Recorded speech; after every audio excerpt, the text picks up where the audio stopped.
जी अस्सलाम वालेकुम, मैं रऊफ़ क्लास आपके सामने नया वीडियो ला के साथ हाज़िर हूँ। आज बहुत सारी डेवलपमेंट्स हुई हैं अच्छी खासी, आपने भी सुन ली होंगी, कुछ उन पे बात करते हैं। यहाँ पे नेशनल सिक्योरिटी का इजलास था, उसमें ब्रीफिंग दी गई, सुना है बड़े इंतहाई उसमें अहम मौज़ूआत जो हैं स्पेशली अफ़गानिस्तान रिलेटेड, कोई US से कोऑपरेशन रिलेटेड मामलात वहाँ पे डिस्कशन हुई। और उसके बाद राना सनाउल्लाह साहब और बाकी वो कह रहे थे प्रेस टॉक में कि शायद मामला जो है पार्लियामेंट तक वहाँ पर लेकर जाएं। और ये बताया जा रहा है कि शायद अमेरिकन जो है वो दोबारा को अफ़गानिस्तान रिलेटेड पाकिस्तान का कोऑपरेशन चाहते हैं। और आज अच्छी खासी तफसील के साथ में डिबेट हुई, डिस्कशन हुई, कुछ फैसले यकीन किए गए होंगे, लेकिन वो चाह रहे हैं कि पार्लियामेंट को भी एतमाद में लिया जाए। कुछ इसके हवाले से बज़ वर्ड आना शुरू हो गया है, PTI के लोग वो कहना शुरू हो गए कि अमेरिकन जो हैं उन्होंने इमरान खान साहब को इसलिए हटाया था कि अफगानिस्तान रिलेटेड कुछ ऑपरेशन करना चाह रहे थे जिसमें वो रेजिस्टेंस कर रहे थे।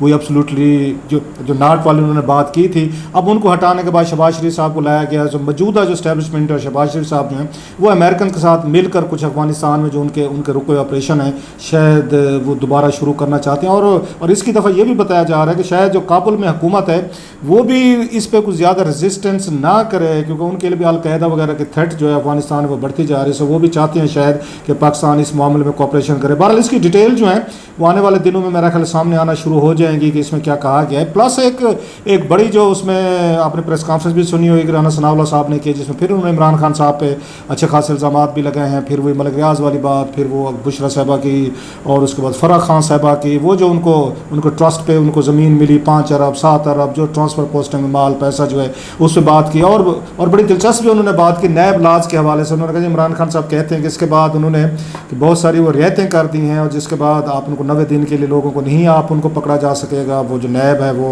अगर इल्ज़ाम लगाएगा तो वो साबित करेगा। तो उनको कहना था इसका फ़ायदा जो है वो तो फिर इमरान खान साहब और उनकी पार्टी को होगा कि वो अगर उन पर नैब के केसेस बनते हैं। तो मेरा सवाल राना साहब से ये है, आप उनको क्यों फ़ायदा देना चाहते हैं? इमरान खान साहब और उनकी पार्टी फ़ायदे नहीं लेना चाहते नैब के, वो उसको प्रोसेस को फॉलो करना चाहते हैं, पुराना लॉ जिसके तहत आप लोगों ने फॉलो किया। आज से आधे से ज़्यादा कैबिनेट जो आज बैठे हो जेल में रही, नैब की उसमें जेल में रही है, तो आप उनको फेस करने दें। और स्पेशली मैं कहूँगा इसलिए भी इनका नहीं बनता इनका यहाँ पे नैब लॉज को चेंज करना मौजूदा हुकूमत का, कि नैब के मुलजिम है जेलों में रहे। आधी से ज़्यादा कैबिनेट जो नैब के मुलजिम है, तो जो मुलजमान होते हैं वो बैठ के अपने लॉज वो नहीं बना सकते अपने लिए कि हमें कैसे ट्रायल किया जाएगा, किस तरह इन्वेस्टिगेशन होगी, हमसे कैसे पूछगछ होगी। ये चीज़ें मेरा ख्याल है ये अखलाकी तौर पर भी ठीक नहीं है, लीगली तौर पर भी ठीक नहीं है, वैसे सियासी तौर पर भी ये ठीक नहीं है। कि इस पूरे नैरेटिव को फ़ायदा जो इमरान खान साहब लेंगे, हालांकि इमरान खान साहब ने अपने दौर में बाकायदा ऑर्डिनेंस वो लेकर आए थे जिसमें उन्होंने बहुत सारी नैब की पावर जो है क्लिप कर दी थी। और बिजनेसमैन जो उनके दोस्त थे, डोनर थे, उन्होंने खुद कहा था कि बड़े खुश होंगे कराची के जलसे में उन्होंने वहाँ खिताब करते हुए कहा था किसी तकरीब में। सो आप क्यों इमरान खान साहब को फ़ायदा देना चाहते? ना दें, वो नहीं लेना चाहते आप। इन्हीं ये लॉज के ज़रिए अगर उन पर केसेस भी बनते हैं तो बनाए। अगेन तो मेरे लिए ये लॉजिक थोड़ी सी समझने से मैं कासिम को, आप इमरान खान को फ़ायदा क्यों देना चाहते हैं? वही वाली बात, फिर इमरान खान ठीक कह रहे हैं कि आप अपने आप को फ़ायदा देना चाहते हैं ताकि आप लोगों के जो केसेस हैं शहबाज शरीफ साहब के हैं, इवन उनके हैं, आप उनको देखें, ये नवाज शरीफ साहब के हैं, साग डार साहब के हैं, शाहिद खकान अब्बासी साहब, जैसन इकबाल, ख्वाजा साहब, साद रफ़ीक, लंबी मतलब है एक उसमें लिस्ट है। उसमें मिफ्ता इस्माइल साहब पे भी रहे थे केसेस। सो आप तो फिर ये खुद बेनिफिशरी है इस पूरे तमाम लाज के। और इमरान खान इससे स्ट्रेंथन होंगे, स्ट्रांग होंगे। हो सकता है वक्ती तौर पर आप अपने केसेस से जान छुड़ा रहे, लेकिन लॉन्ग टर्म मेरा ख्याल पोलिटिकल नैरेटिव आपको तंग करेगा, मेरी राय है। लेकिन इससे बड़ी आज जो मेरा ख्याल खबर है बनी है वो इमरान खान साहब जो है या रजीम चेंज कोई कंस्पिरेसी की उन्होंने आज सेमिनार रखवाया हुआ था इमरान खान साहब ने। तो उस होटल में बैठ के उन्होंने उस पर खिताब किया, बाकी दीगर वज़रा ने भी किया। उसमें इंटरेस्टिंग चीज़ थी, कल ही मैं मौजूद था, इससे पहले कि मैं उसमें उन्होंने आर्मी के हवाले से क्या उन्होंने बातें की हैं या आर्मी चीफ के हवाले से। साथ में मैं ये भी बताऊंगा कि उसके एक और जो बड़ी इस वक्त ये बज़ वर्ड चल रहा है, आसिफ अली जरदारी साहब जो हैं एक नया उन्होंने कार्ड खेल दिया। उन्होंने अपने इंतहाई करीबी उनके वज़ीर है नासिर हुसैन शाह साहब जो हैं वहाँ के सिंध के, उनके ज़रिए उन्होंने ट्वीट करवा दिया है जिससे ये तस्वीर मिल रहा है जनरल बाजवा साहब जो वो कहीं नहीं जा रहे और मुमकिन है इनको 1 साल की 27 नवंबर से आने वाले 27 नवंबर 2023 तक कि उनको एक्सटेंशन दीजिए। और इस दौरान में आपको जो अगर पता होगा अगले साल जो इलेक्शन होने हैं पाकिस्तान में, सो वो बाजवा साहब की वो कंटिन्यूएशन वो चाहते हैं कि अगला इलेक्शन जो है वो करा कर जाएँ और अगली निगरान हुकूमत की ओवरसीज़ करें। यूँ जनरल बाजवा साहब जो हैं ये अगर इसी तरह हुआ उनको एक्सटेंशन मिली तो मेरा ख्याल ये वहद पाकिस्तानी तरीके के आर्मी चीफ होंगे जो 5 वज़ीर आज़म जो हैं उनको भुगता कर जाएंगे या उनके साथ काम करके जाएंगे। ये उससे नवाज शरीफ साहब पहले थे, फिर शायद खकान अब्बासी साहब थे, और फिर हमने देखा ये दरमियान में आपने देखा होगा केयर टेकर उसमें हुकूमत है जिसके बाद ये बने ये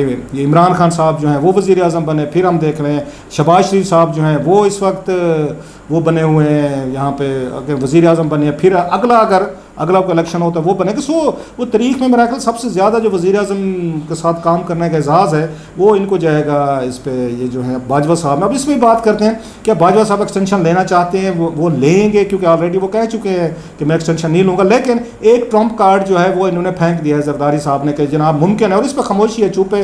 ISPR ने भी कोई इस पर रिएक्शन नहीं दिया और हुकूमत की तरफ से भी हम देख रहे हैं खामोशी है।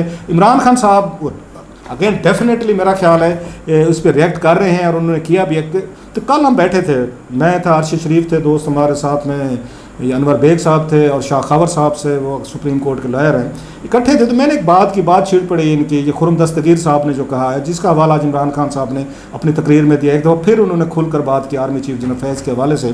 तो मैंने कल ही इन्हें कहा था दोस्तों को, मैं कि आपको मज़े की बात बताऊँ, इस खुर्रम दस्तगीर की जो मतलब वो आई है वो क्लिप है, वो उसको PTI वाले साफ ज़रा उनको सूट करता है, उन्होंने जानबूझ के फैलाई जा रहे हैं और TV शोज़ में भी हवाले दिए जा रहे हैं। तो मैंने हंस के कहा, वैसे मैं कि मेरी रीडिंग है, ये जानबूझ के इन्होंने फिलर छुड़वाया है ये खुर्रम दस्तगीर साहब से। और जो इमरान खान साहब के लिए स्पेसिफिक जो उन्होंने गुफ्तगू की, बच्चे नहीं है, खुर्रम दस्तगीर साहब हैं, उन्हें पता है वो क्या बात कह रहे हैं और कितनी बात कह रहे हैं और TV पर बात कह रहे हैं, इसके इम्प्लीकेशंस क्या होंगे, इसके रिपरकशंस क्या होंगे। स्पेशली जब इमरान खान साहब इस नरेटिव को सेल कर रहे हैं कि मेरे खिलाफ साजिश हुई है और मेरे खिलाफ ये तमाम चीज़ें की, उसी वक्त खुर्रम दस्तगीर साहब का कहना, बड़े खुद डिसेंट आदमी है, मेच्योर बंदे हैं, कोई गैर ज़रूरी बात खुर्रम दस्तगीर साहब जो हैं वो नहीं करते। कभी किसी TV शो में मैंने उनको किसी के साथ उलझते भी नहीं देखा, लड़ते गाली गलोच का सवाल नहीं पैदा होता। सो वो जो बात कह रहे हैं, अगर उन्होंने कही, अगर उसमें अगर का सवाल नहीं है, सॉरी, जो उन्होंने कही है इट मीन्स कि उनको कहा गया है कि ये बात आप कह सकते हैं। वो क्या कह रहे हैं कि आपके अगर हमने इस साल नवंबर में होनी थी, अपॉइंटमेंट होनी थी नए चीफ की, अगर हम ना करते तो फिर उसके बाद इमरान खान साहब जनरल फैज़ को लगा सकते थे, हम सबको जेलों में डाल देते। ये उन्होंने बात को इमरान खान साहब ने कहा, देखा मेरे खिलाफ ये साजिश हो रही थी और ये सारे लोग इसलिए मुझे उन्होंने हटाया है। सो इमरान खान साहब जो हैं इस बात पे वो अकेले मज़ीद उनके नैरेटिव को, उनके सपोर्टर को सपोर्ट मिली है।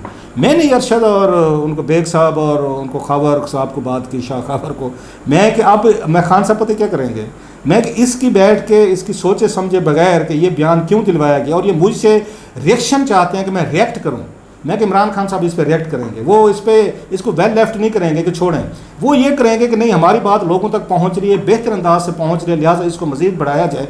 मैं कि हालांकि इसकी हो सकता है पब्लिक में उनकी बात को मज़ीद वेटेज मिले, लेकिन इससे मज़ीद ऑलरेडी इस्टेब्लिशमेंट और इमरान खान के दरमियान जो दूरियाँ पैदा हो चुकी हैं, बहुत ज़्यादा हो चुकी हैं, ये मज़ीद वाइड होंगी क्योंकि खान साहब इस पर अटैक करेंगे। खान साहब इस बाल को वेल लेफ्ट नहीं करेंगे जो इन्हें खुर्रम दस्तगीर ने की है, वो इस पर आके मज़ीद आर्मी के रिलेटेड गुफ्तगू करेंगे, जो मेरा ख्याल है जो इनका मकसद है इसका, नवाज शरीफ साहब, शहबाज शरीफ साहब या खुर्रम दस्तगीर साहब का, कि मज़ीद इनके दरमियान, क्योंकि उन्हें भी पता है कि राब्ते शाब्ते हो रहे हैं कोई दरमियान में, उसमें उस इमरान खान साहब और इस्टेब्लिशमेंट के दरमियान लोग आ जा रहे हैं, कोई बताया जा रहा है, असद उमर का बता रहे थे, कोई शामिद कुरैशी का कह रहे थे, कोई परवेज़ खटक साहब का कह रहे थे, कुछ कहीं ना कहीं पे बातचीत होने की कोशिश की जा रही। सो ये उसके लिए बयान दिलवाया गया है कि इन्होंने बयान ज़रूर देना है। खान साहब इस पर मैं कि कोई इस पर चुप नहीं रहेंगे, वही हुआ आज खान साहब ने खुलकर बात कही थी, उन्होंने जनाब कस्में खाई और इसके बाद उन्होंने खुदा को हाजिर नाजिर जान के कहा, जी मैं तो जनरल फैज़ को आर्मी चीफ में नहीं लगा रहा था, मैंने तो सोचा ही नहीं था। मैंने तो उन्होंने मेरिट की बात की कि मैंने तो सारी उम्र ये जो मेरिट किया है और कभी मेरिट से आके मैंने खिलाड़ी नहीं खिलाए।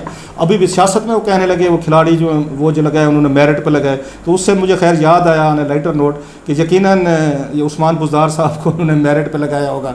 दोस्तों का कहने लगे तो मुझे याद आ गए, अब उस 20 के करीब तो इनकी कैबिनेट में इनके यार दोस्त थे जो एडवाइज़र थे, स्पेशल असिस्टेंट थे, कोई ड्राइवर था, कोई पिक एंड ड्रॉप करता था, कोई बचपन के यार दोस्त हमारे साहबजादा चीकू भाई, वो तो खैर मासूम आदमी है, उनका तो बनता था, या हमारे दोस्त जुल्फी बुखारी साहब जो हैं, सारे ये सारे मेरा ख्याल है ये हमारे दोस्त थे, खान साहब के तो नहीं थे। खैर आज का ये टॉपिक मौजू नहीं है। तो खान साहब ने वहाँ पर फिर वही बात की और उन्होंने वो जो चाहती थी मेरा नवाज़ लीग, अब खुल के खान साहब जो है ना जनरल फैज़ का नाम दोबारा लें, जनरल उसके बाद बाजवा साहब का नाम लें, तो उन्होंने वो बातें उन्होंने की हैं और वही पॉइंट उन्होंने साबित करने की कोशिश की है कि मेरे खिलाफ साजिश की है। और इस वक्त इन्होंने बेशक वक्त जो नवाज़ लीग जो अपने अपने पत्ते खेल रहे, अब उनके पास क्योंकि पब्लिक सपोर्ट इस वक्त नहीं है, महंगाई की वजह से, डॉलर की वजह से, दीगर इशूज़ की वजह से वो बहुत सारी पब्लिक बैशिंग और वो तनकीद का सामना कर रहे हैं। सो उनके पास यही रह गए ट्रिक्स रह गए हैं कि 2-4 ट्रिक्स इनको किए जाए। इमरान खान साहब और इस्टेब्लिशमेंट के दरमियान जो यहाँ पे गैप पैदा हुए हैं बड़े पर्सनल लेवल के हो चुके हैं, उनको मजीद वाइडन किया। एक तरफ से वो फिलहाल ये छोड़ हैं कि हम जनरल बाजवा साहब को एक्सटेंशन दे सकते हैं, जिससे डेफिनेटली इमरान खान साहब जो फिर किस पर रिएक्ट करेंगे इस पर अब ज़रा इंतजार कीजिएगा, खान साहब बोलेंगे इस पर,